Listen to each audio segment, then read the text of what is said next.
5.8 minute.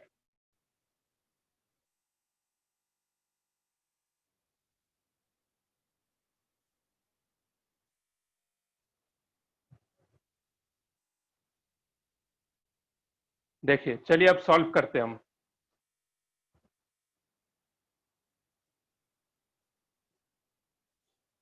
देखिए, सारी चीजें तो गिवन है, ज्यादा कुछ नहीं करते हैं। एक छोटी सी बात है, बोला है इसमें हीट प्रोड्यूस्ड, एक तरह से बोला है इसका टेम्परेचर इंक्रीज करेगा रेजिस्टेंस का। तो भाई सोचने वाली बात है कि रेजिस्टेंस का टेम्परेचर कैसे इंक्रीज करेगा, इसमें हीट प्रोड्यूस्ड होता है। जो हीट प्रोड्यूस्ड होता है तो हम डायरेक्ट अटैक करते हैं यहीं पर। जो हीट प्रोड्यूस्ड इन रेजिस्टेंस जो होता है, 10th क्लास में आप लोग पढ़ चुके हैं, पावर इनटू टाइम। बोलिए, ये तो बहुत ही अच्छी बात है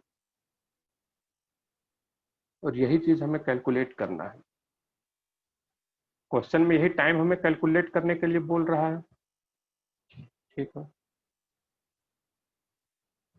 जब टाइम कैलकुलेट करना है हमें, तो अब प्रॉब्लम आता है हमारे पास पावर भी चाहिए। बोले ठीक है, देखते हैं। अब हम चलते हैं पावर कैलकुलेट करने के लिए। ठीक है, तो इसमें पावर कितना कैलकुलेट होगा? पावर थ्रू जो रेजिस्टेंस होता है, तो वही हम पावर का फॉर्मूला लगाएंगे। तो पावर इज इक्वल टू होता है I R M S, V R M S लिख दो, या E R M S cos phi.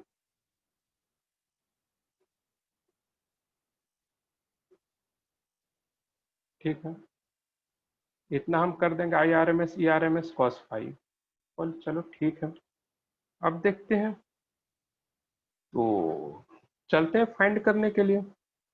तो अब हमारे पास ई आर एम एस तो गिवन है, कॉस फाई और I R M S find करना है। कुछ भी फाइंड करना रहेगा, हमें जेड तो पहले फाइंड करना ही होगा। तो जेड फाइंड करने के लिए हम जाते हैं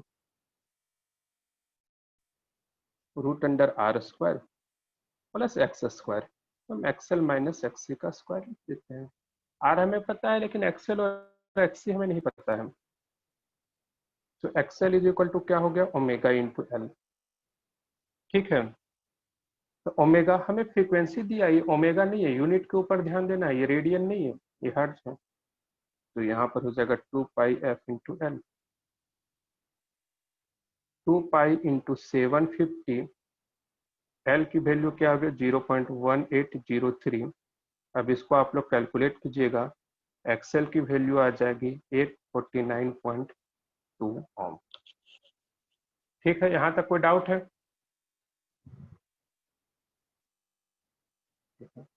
अब एक्सएल हो गया, अब आप लोग को पता है अब किसके लिए हम जाएंगे, एक्ससी के लिए जाएंगे।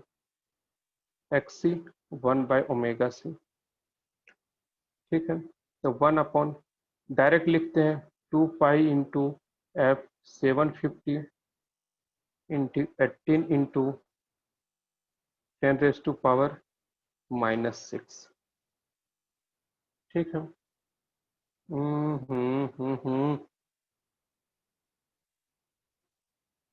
एक मिनट रुक जाइए, क्वेश्चन में थोड़ा सा करेक्शन कीजिए, 10 माइक्रोफेराड कीजिए। ठीक है, फिर भी आंसर तुम्हारा गलत है, 10 माइक्रोफेराड करेंगे फिर भी 5 सेकंड नहीं आएगा। इसको 10 माइक्रोफेराड कीजिए। ठीक है, 10 माइक्रोफेराड कीजिए। 18 करके भी कर सकते हैं, अगर मैं 18 रहने देता तो हमें थोड़ा ज्यादा कैलकुलेशन करना पड़ता। ठीक है, तो यहां से हम कैलकुलेशन करेंगे, तो इसका आंसर आ गया 21.2 ओम। ठीक है, एक्सएल एक्सी आ गया। तो यहाँ पर जो नेट ये है रिएक्टेंस, रिएक्टेंस एक्स हम फाइंड करने के लिए जाएंगे, तो एक्सएल माइनस एक्ससी। तो क्या हो गया 849.2 माइनस 21.2, तो ये हमारा आ जाएगा 828 ओम। ठीक है, चलिए स्क्रीनशॉट लीजिए, शुरू से लीजिएगा। चलिए लीजिए पहले इतना।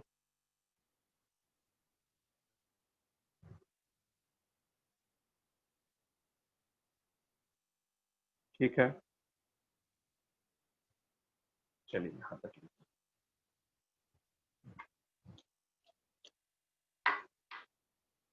हो गया यहाँ तक।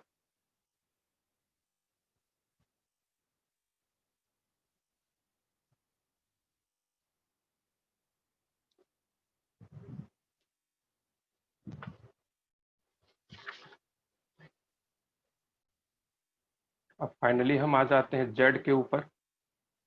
जेड इज इक्वल टू क्या हो जाएगा, root under R square plus X square. यहाँ पर लिखेंगे रूट अंडर आर कितना हो गया, आर आपको पता है 100 का स्क्वायर हो जाएगा प्लस 828 का होल स्क्वायर हो जाएगा। ठीक है, तो यहाँ से कैलकुलेशन करने के बाद कैलकुलेट होकर के आ जाएगा Z is equal to 834 ohm. Z 834 ohm आ गया। तो अब हम आते हैं पावर के लिए। एवरेज पावर क्या हो गया, I R M S into V R M S into cos phi. ठीक है, कॉस फाइव अब तक आप सबको पता चल गया होगा, this is R by Z.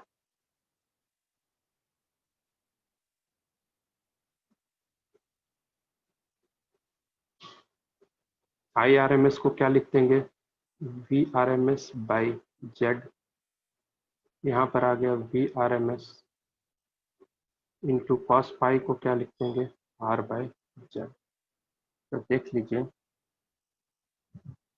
और वैसे भी ये भी V R M S by Z का होल स्क्वायर इंटू आर।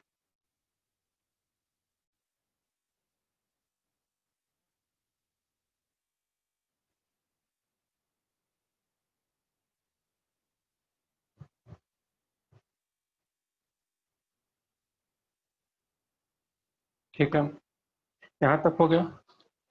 अब क्वेश्चन आता है, आपके पास वी आर एम एस कितना दिया हुआ है क्वेश्चन में। वी आर एम एस आपको क्वेश्चन में कितना दे दिया है, 20 वोल्ट। और जेड आपका कितना आ गया है, 834। यही है ना, इसका स्क्वायर कर देंगे इंटू रेजिस्टेंस कितना दिया है 100। तो यहाँ से आपके पास आ जाएगा पावर एवरेज। एवरेज पावर कितना आ जाएगा आपका, कैलकुलेट कीजिएगा 0.0575 वाट। ठीक है, तो इतना पावर हो गया। तो पावर का दूसरा डेफिनेशन होता है heat produced per unit time.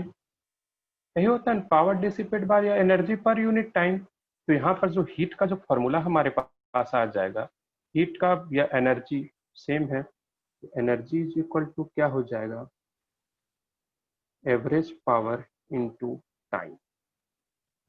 और आप लोग दूसरा एक फॉर्मूला हीट का जानते हैं, एम सी डेल्टा थीटा।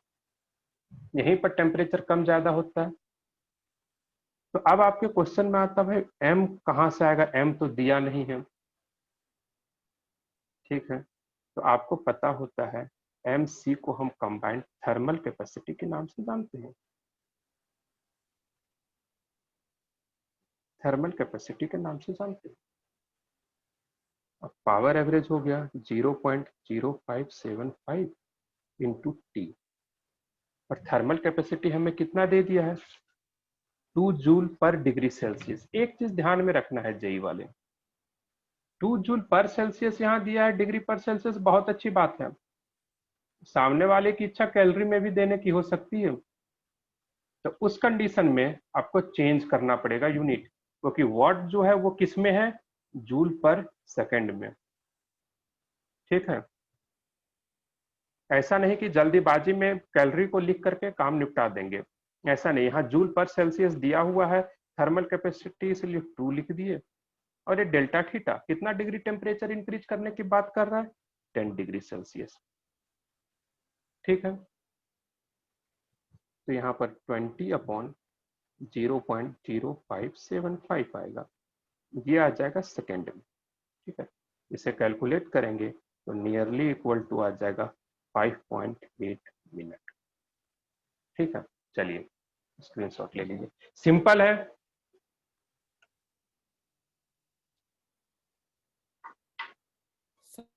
चलिए स्क्रीन सर बोलिए। सर यहाँ पे जो ERMS है वो तो पूरी सर्किट का ERMS है ना, मतलब रेजिस्टेंस के क्रॉस का ERMS रहना चाहिए ना हमें तो। ई नॉट देखिए आई नॉट बाय। सुनिए, जो जी सर। हीट प्रोड्यूस करने का काम करता है वो रेजिस्टेंस ही करता है। सर वो नहीं लेंगे क्या यहाँ पे ERMS, मतलब आई नॉट इंटू जेड आर। क्यों लेंगे आई नॉट इंटू जेड आर? तुमको जब मैक्सिमम आई नॉट इंटू लेने की क्या जरूरत है? तुम्हें कहाँ पर मैक्सिमम के बारे में पूछा है ना, तो तुम्हें मैक्सिमम दिया है भाई। तुम बोल रहे हो, यहाँ देखिए, इस इतना स्क्रीनशॉट ले लिया, हम नीचे कुछ डाउट क्लियर करेंगे। चलिए इधर देखो, जो है I naught is equal to V naught by Z, यही बोल रहे हो। तो भैया यहाँ मैक्सिमम वोल्टेज दिया हो, हमें इस फॉर्मूले को तब लगाते हैं जब हमें मैक्सिमम करंट मांगा जाता है। यहाँ तो मैक्सिमम करंट का जरूरत ही नहीं है, हमें सर तो सर सिंपल। एक मिनट, हमें दे दिया वी आर एम एस, तो और हमें क्या चाहिए, फॉर्मूला के according R R M I R M S चाहिए, इससे हमने जेड से डिवाइड करके निकाल लिया। अब बोलो। सर मैं ये कह रहा हूँ खाली रेजिस्टेंस का cross I R M S equal to VRMS upon R. नहीं, ऐसा तो नहीं हमने बोला V R M S upon R, यहाँ तो हमने V R M S upon Z तो बोला है, कहीं फिर भी आर हमने क्यों नहीं नहीं लिया सर यहाँ पे? रजिस्टर नहीं। देखो, तो आर इसलिए नहीं लिया क्योंकि आर हम तब लिखते थे जब इसके थ्रू ये एक्सेल और एक्सी दोनों क्या होते थे, इसके थ्रू एक्सेल और एक्सी जब सेम होते थे तब आर लेते थे। भाई हमारा जो करंट फ्लो करेगा, इसमें जो हीट प्रोड्यूस करेगा वो कितना करेगा, आई स्क्वायर आर जितना भी ये। लेकिन हमारा जो करंट फ्लो कर रहा होगा उसमें ये भी अपोजिशन लगा रहा होगा, ये भी अपोजिशन लगा रहा होगा, ये भी अपोजिशन लगा रहा होगा। तो ये तो यस सर। रेजोनेटिंग कंडीशन है नहीं कि हम सीधा सीधा आर लिखेंगे। ये तो रेजोनेटिंग कंडीशन रहता तो हम आर लिख देते। अगर रेजोनेटिंग कंडीशन रहता तो ये जो जेड लिख रहे हैं उसको हम आर लिख देते। Yes sir. समझे, ये रेजोनेटिंग कंडीशन नहीं है इसलिए जेड लिखेंगे। ठीक है, तो देखो, अब बात आती है कि ये एडवांस लेवल में आपको ऐसे ही क्वेश्चन मिलने हैं। इसमें सिंपल सा दो अच्छे अच्छे कॉन्सेप्ट को रिलेट कर दिया है। तो ऐसे क्वेश्चंस होते हैं, थोड़े से इधर से उधर घुमा करके करते हैं। इसमें क्या है, जेई के लिए 2 क्वेश्चन बने हैं, नीट के लिए 2 क्वेश्चन बने हैं और एडवांस के लिए 1 क्वेश्चन बने हैं। ठीक है, तो सबसे पहले क्या है, बेसिक से जाना, इस क्वेश्चन को समझना है। हमें हीट प्रोड्यूस, हमें हीट के बारे में पूछा गया तो हमने हीट का फॉर्मूला लिख दिया, पावर इनटू टाइम। हमने देखा कि हमें पावर तो पता ही नहीं है और टाइम हमें पता करना है, तो हम पावर के लिए गए, यहाँ से पावर का हमें पता चल गया, ये फॉर्मूला लिखे तो हमें पावर के बारे में पता चल गया। तो हमने पावर, ये बाकी ये जो फालतू सा कैलकुलेशन है वो तो हमेशा करते आ रहे हैं और उतना तो पता ही है करना कैसे है। अगर हमारा क्वेश्चन शुरू हो जाता है तो फिर प्रोसेस ये सब निकालने का आप निकाल लेंगे। फिर क्वेश्चन आता है कि यहाँ पर हमारा पावर आ चुका है, तो हमें ये पता रहना चाहिए कि पावर होता क्या है। Energy dissipated per unit time होता है, तो यहाँ से यूनिट टाइम में इतना हो रहा है तो टी टाइम में इतना हो जाएगा, और यही एनर्जी यही हीट है। और इसी को हम इक्वेट कर दिए दूसरा वाला हीट से, क्योंकि देखो डायरेक्टली थर्मल कैपेसिटी दे दिया है। अब आपको पता होना चाहिए थर्मल कैपेसिटी क्या है, नहीं तो आप मास खोजने में ढूंढते रहेंगे। तो एमसी की वैल्यू दे दिए, तो यहाँ से डेल्टा थीटा निकाल लीजिए। ठीक है,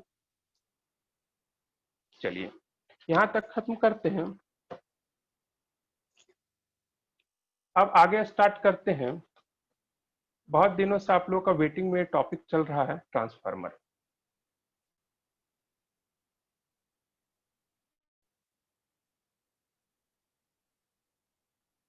ठीक है, अब देखते हैं ट्रांसफार्मर के बारे में। ट्रांसफार्मर इजी टॉपिक है और इससे क्वेश्चंस भी अच्छे खासे पूछते हैं। नीट के लिए कहा जाए तो बहुत ही इजी है, जे के लिए भी इजी है, कभी कभार थोड़ा सा इसको टिपिकल बना देता है। ट्रांसफार्मर होता क्या है, ट्रांसफार्मर जो होता है ये वोल्टेज को इंक्रीज या डिक्रीज करता है। अब तो घरों में नहीं रहता है, पहले हम लोग यूज क्या करते थे, स्टेबलाइजर। ठीक है, स्टेबलाइजर यूज किया करते थे, मैं बचपन में यूज किया करता था। इलेक्ट्रिसिटी से रिलेटेड सारे काम मैं बचपन में ही किया करता था, अब तो छूता भी नहीं। तो उसमें क्या होता था, स्टेबलाइजर हुआ करता था, उसमें टीवी चलाते थे, ब्लैक एंड व्हाइट टीवी चलाते थे या कलर टीवी चलाते थे, तो वोल्टेज कभी कभी कम आता था तो उसको मोड़ करके डाउन अप करके जैसे कि कम या ज्यादा किया करते थे। कभी कभार वोल्टेज अचानक से बहुत ज्यादा बढ़ जाता था तो रेड लाइट जलने लगता था, तो उसको क्या करते थे, फिर नीचे कर देते थे। नीचे एक स्विच रहता था, उसको डाउन कर देते थे। उस समय तो नहीं समझ में आता था क्या क्या है, बस इतना समझ में आता था कि इससे क्या होता है, हमारा टीवी नहीं उड़ेगा। जैसे अंकल लोग बताते थे कि इसमें रेड लाइट जलने लगे तो इसको नीचे कर देना। अब मैं फिट रहता था, जैसे रेड लाइट जलता था उसको नीचे कर देता था, फिर वोल्टेज कम होता था तो उसे ऊपर कर देता था। तब अब समझ में आता है कि जब हम डाउन करते थे तो कम वोल्टेज वहां सप्लाई होता था, और अप कर देते थे बढ़ा करके वोल्टेज सप्लाई होता था। तो सिंपल सी बात है, ट्रांसफार्मर इतनी स्टोरी से ही समझिए कि वोल्टेज को कम या ज्यादा करने के लिए हम इसका यूज करते हैं। स्टेबलाइजर में एक ट्रांसफार्मर लगा हुआ होता था, मैं खोल करके एक बार उसको देख लिया था। ठीक है, अब आप लोग को मौका मिलेगा इंजीनियरिंग कॉलेज में, जो जाएंगे वो देखेंगे या ग्रेजुएशन में देखेंगे। तो हम सर इसको मैंने इसको खोल के देखा पर ट्रांसफार्मर नहीं मिला। स्टेबलाइजर में ट्रांसफार्मर होता है, किनारे में एक कॉइल सा ऐसे बना हुआ रहता है, वो किनारे में होता है। अब हो सकता है हमारे समय में तो क्लियर दिखती थी, हमारे समय में बड़ा स्टेबलाइजर हुआ करता था। अब तो बहुत सारी चीजें मॉडिफाई हो चुकी होगी। ये बातें आप लोग जान सकते हैं कब की है, 2006 से पहले की बात है, क्योंकि 2006 में मैं हॉस्टल चला गया था, उसके बाद ऐसा कोई मौका नहीं मिला। ये 2006 से पहले की बात है, 2000 लगभग 4 की बातें होंगी, 2003-4 की बात में। उसमें इंडिया 2003 का वर्ल्ड कप खेला था, उसी रेंज का ये सब घटनाएं घटा हुआ है। तो उस समय होता था, दिखता था, अलग से दिखता था। ये कॉर्नर रहता था, जैसे एक बड़ा सा बॉक्स बना हुआ है, तो यहाँ कॉर्नर स्टेबलाइजर, यहाँ ट्रांसफार्मर बना हुआ रहता था अंदर से। छोड़िए, आगे चल करके इसका पता चल जाएगा। हम देखते हैं ट्रांसफार्मर करता क्या है। It is a device. अब देखिए, अब इसका आपको डेफिनेशन लिखना है। अब ये तो आप नॉर्मल लैंग्वेज में जा रहे हैं, वोल्टेज को कम करता है या ज्यादा करता है, इसको बहुत ही बेहतर डिफाइन में लिखना है तो लिख सकते हैं it is a electrical device. It is a electrical device. आप इट इज अ डिवाइस भी लिखते तब भी कोई फर्क नहीं पड़ना था। It is a electrical device which क्या करता है, बढ़ाता और कम करता है। विच raises और lowers the voltages in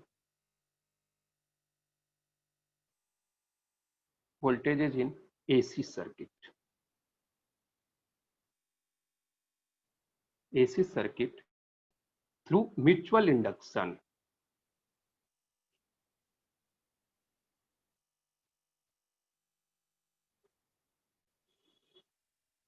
ठीक है, म्यूचुअल इंडक्शन होता है। कैसे होता है अभी बताएंगे। ठीक है, इसमें सबसे इंपॉर्टेंट लाइन हमने क्या लिखा है पता है, एसी सर्किट। क्योंकि बहुत ज्यादा गलती होता है कि हमें कभी कोई ऐसा सोर्स दे देता है, डीसी होता है, हम एकदम फिट एंड फाइन उसका आंसर कैलकुलेट करके रख देते हैं। और ये गलतियां ऐसी नहीं कि क्वेश्चन पढ़ने पर हम ध्यान नहीं दे पाते कि वो डीसी सप्लाई दे रहा है या एसी सप्लाई दे रहा है और हम आंसर रख देते हैं। ठीक है, इवेंट तक की मैं भी कभी कभी अभी भी कर देखो कि उतना कंसंट्रेट होकर के क्वेश्चन नहीं पढ़ा जाता है। नॉर्मली हमें वोल्टेज दिखता है, हम कैलकुलेट कर देते हैं, लेकिन फिर भी आप लोग ध्यान रखिएगा कि ये एसी सर्किट, एसी के लिए। ठीक है, आगे बताते इसका कंस्ट्रक्शन कैसे होता है। मैं रफली रफ आइडिया, रफ डायग्राम बनाने का कोशिश करता हूं।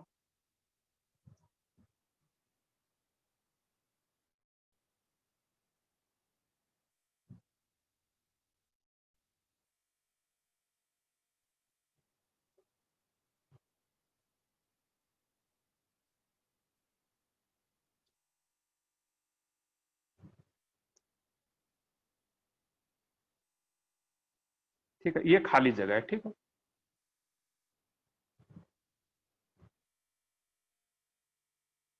ठीक है,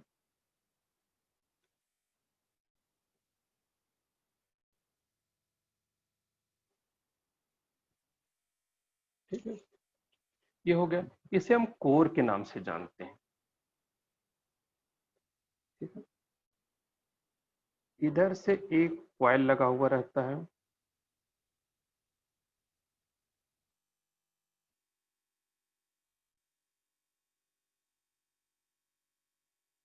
यहां से सप्लाई जाएगा। ठीक है,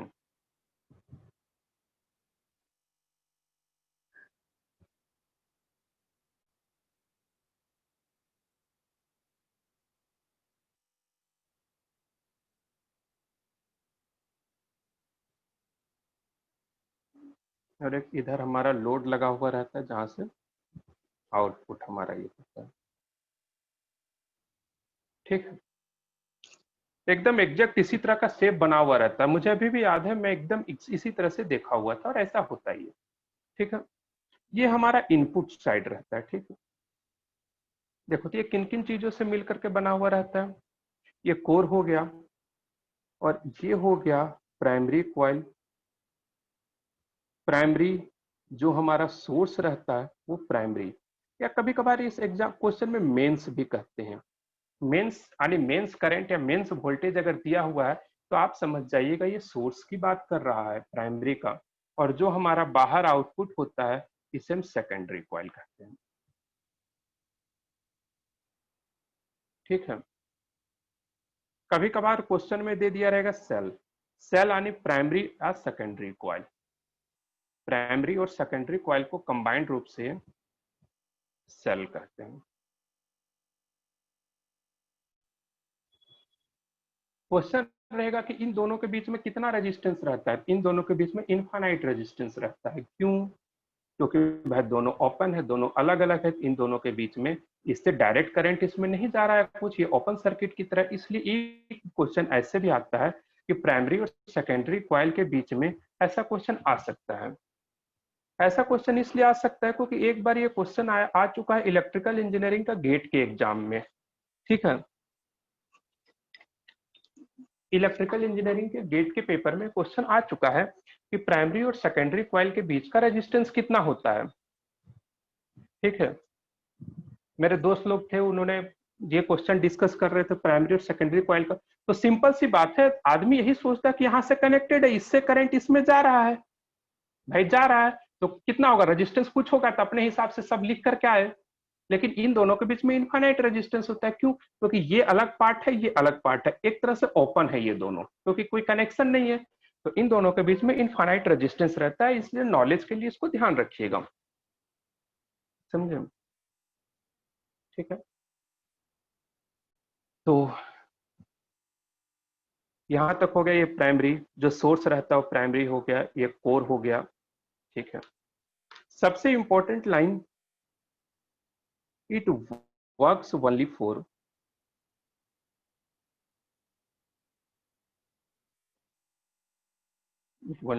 AC सोर्स। ठीक है, क्यों AC सोर्स के लिए वर्क करेगा? ठीक है, अब ज्यादा दिमाग नहीं लगाना है, दिमाग ये लगाना है एक कॉइल ये हो गया, दूसरा कॉइल ए हो गया। ठीक है, हम जानते हैं कि जब इस कॉइल से करंट पास करेगा तो यहां पर मैग्नेटिक फील्ड बनेगा। अब जिस भी इधर नीचे बने ऊपर बने वो चेंज करता रहेगा, एक मैग्नेटिक फील्ड बनेगा यानी मैग्नेटिक फ्लक्स बनेगा, और ये कोर रहता है, इसमें फ्लक्स जो है मैग्नेटिक फ्लक्स चारों तरफ ये ऐसे करके ओरिजिनेट होता है, होगा। यहाँ मैग्नेटिक फील्ड बना तो ये पूरा मेटल बॉडी पूरा सब में चारों तरफ घूमेगा। ठीक है, मैग्नेटिक फील्ड बना। अब बात ऐसी होती है कि अब देखो मैग्नेटिक फ्लक्स बन गया, कोई प्रॉब्लम नहीं है, यहाँ AC की जगह DC भी रहता तब भी इससे मैग्नेटिक फ्लक्स बनता। लेकिन हमारा कहना क्या है, हमारा टारगेट क्या है? हमारा टारगेट मैग्नेटिक फ्लक्स सिर्फ बना देना नहीं है, हमें इलेक्ट्रिसिटी प्रोड्यूस करनी है, यहां से हमें इसमें प्रोड्यूस करनी है। तो इसमें प्रोड्यूस कैसे होगा? तो फैराडे ने बोला था, क्या बोला था? फ्लक्स को चेंज करना पड़ेगा। तो फैराडे ने जब बोला था फ्लक्स को चेंज करना पड़ेगा, तो फ्लक्स कैसे चेंज होगा? होगा ना, AC अप्लाई करेंगे, AC अप्लाई करेंगे तो करंट क्या होगा? देखो इधर करंट पहले जीरो रहेगा, जीरो से बढ़ेगा, बढ़ने से घट घटेगा इस पेन के ऊपर, यहाँ ध्यान दीजिएगा नीब के ऊपर, पहले करंट 0 रहेगा, फिर धीरे धीरे धीरे धीरे बढ़ा, तो करंट चेंज हो रहा है तो फ्लक्स चेंज करेगा। उसी तरह फिर चेंज हो रहा है, धीरे धीरे डिक्रीज कर रहा है, फिर चेंज होते गया, फिर नीचे की तरफ आया ऐसे, बोले बस अपना काम तो हो गया। हमें तो फ्लक्स ही चेंज करना है, हमारा मेन टारगेट है फ्लक्स चेंज करना। अगर हम गलती से करंट चेंज करवा दिए इसमें, तो इसके पूरा के थ्रू क्या हो जाएगा, फ्लक्स चेंज हो जाएगा। और फ्लक्स चेंज हुआ, फ्लक्स चेंज हुआ तो इसके अंदर में भी जो करंट बनेगा, अब ईएमआई में आप लोग पढ़ चुके हैं, फ्लक्स चेंज होने से क्या हो जाएगा, इससे जो है इसमें करंट फ्लो करे, करंट बन जाएगा, और करंट इससे क्या करेगा, फ्लो करेगा। ठीक है, ठीक है। तो एक चीज यहां तक ये समझ में आ गया कि एसी सोर्स के लिए ही क्यों अप्लीकेबल है। एक चीज का और ध्यान रखना है इसमें, ठीक है, ध्यान ये रखना है कि फ्लक्स पर टर्न ऑफ द, अब एक क्लोज्ड कॉइल है, तो यहां पर ये ध्यान में रखना है फ्लक्स पर टर्न of the primary